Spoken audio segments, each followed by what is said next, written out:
Fondée par Poincaré, l'université d'Alger fête son cinquantenaire au cours d'une séance solennelle réunissant de nombreuses personnalités françaises et étrangères. Dans la grande salle Pierre Borde, devant M. Delouvrier, 14 professeurs étrangers, européens, américains du Nord et du Sud, reçoivent les insignes de docteur honoris causa. Le même anniversaire est marqué par l'inauguration de l'Institut d'études nucléaires de l'université d'Alger, qui devient ainsi, après celle de Paris et Grenoble, la troisième de France à être capable de former des spécialistes atomiques. Un accélérateur de neutrons et un appareil Van de Graaff sont ainsi présentés au haut-commissaire Francis Perrin.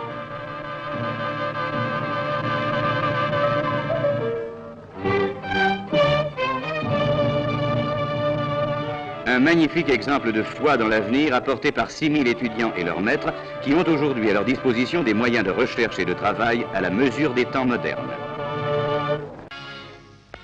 Tandis que l'Algérie prend une place de premier plan dans l'économie française, l'université d'Alger a célébré son cinquantenaire.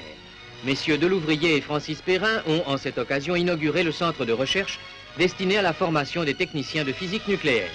Le lendemain, à l'université, une séance académique se déroulait en présence de M. Bouloche, ministre de l'Éducation nationale, et des plus importantes personnalités de l'université d'Alger.